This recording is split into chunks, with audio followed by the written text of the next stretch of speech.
नमस्कार दोस्तों, मैं एचके आपका होस्ट आप सभी का हमारे इस चैनल पर स्वागत करता हूं। आज हम जानेंगे कि हम किस प्रकार से महाराष्ट्र स्टेट के अंदर में अपना जाति प्रमाण पत्र बना सकते हैं। जाति प्रमाण पत्र बनाने के लिए किन किन महत्वपूर्ण दस्तावेजों की हमें जरूरत होती है और हमें वो जाति प्रमाण पत्र बनाने के लिए कहाँ जाना होगा। तो चलिए शुरू करते हैं।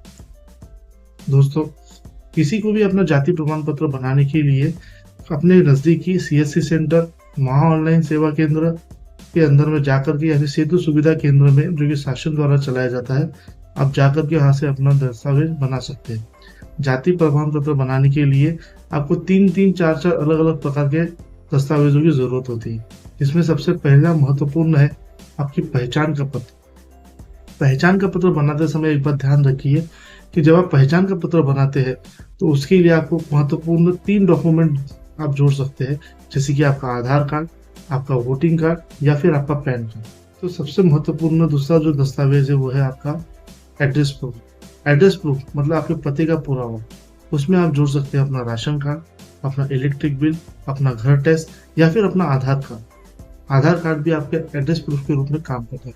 तीसरा महत्वपूर्ण जो डॉक्यूमेंट होता है वो होता है आपका महसूली पुरावा। जैसे कि अलग अलग जाति प्रवर्ग के लोग होते हैं, SC, ST, OBC, SBC, NT मतलब नॉमेडिक ट्राइब, और उसके बाद में कुछ लोग जो ओपन में आते हैं। हालांकि यहाँ पर हम बात करना चाहेंगे SC ST के बारे में। पहले अपनी जाति को साबित करने के लिए 1950 का महसूली पुरावा सरकार के पास में देना होता है। और बताना चाहूंगा नॉमेडिक ट्राइब मतलब NT के बारे में।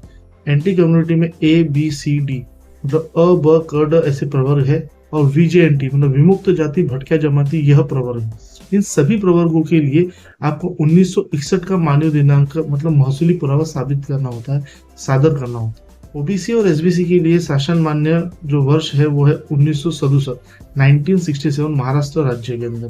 तो आपको 1967 का महसूली पुरावा आपको सादर करना होता है। मैं आगे आपको बताऊंगा कि महसूली पुरावा क्या होता है और महसूली पुरावा आप कहाँ से ला सकते हैं।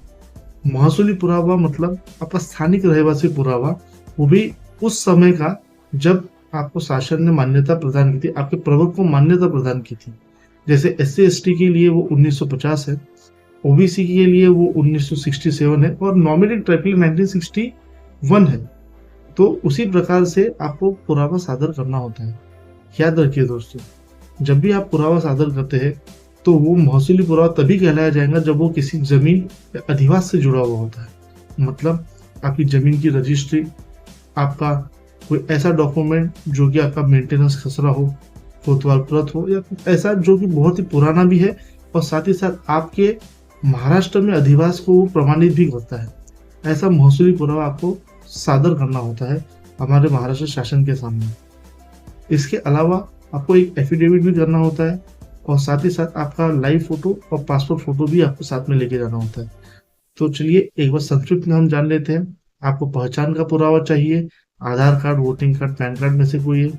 आपको पते के लिए पुरावा चाहिए, इलेक्ट्रिक बिल या फिर वो आपका आधार कार्ड या फिर आपका टैक्स पावती। आपको तीसरे नंबर पर चाहिए आपका जाति का महसूली पुरावा, जैसे कि 1950 SC ST के लिए, OBC के लिए 1967 और साथ में नॉमिनेटेड ट्राइब्स के लिए 1961 का। इसके अलावा आपको एफिडेविट करना होता है और बाकी सारे महत्वपूर्ण दस्तावेज भी जोड़ने होते हैं। इसमें अगर आप अपने परिवार में किसी अन्य सदस्य का जाति का प्रमाण पत्र भी जोड़ दें जिन्होंने आपसे पहले ही ये बनाया हुआ है, तो इससे आपको काफी हद तक मदद हो सकती है। तो इतना ही मैं आपको कहना चाहता हूँ कि जहाँ पर भी आप डॉक्यूमेंट लेकर के जाए, अपने डॉक्यूमेंट की वैधता पहले खुद अपनी तरह से जांच परख ले। अपने डॉक्यूमेंट की वैधता को खुद अच्छी तरीके से जांच परख ले, ताकि किसी भी तरीके की फ्रॉजरी या फिर किसी भी तरीके का कोई भी गलत काम आपके साथ में आगे जाकर के ना हो। जय हिंद, जय महाराष्ट्र।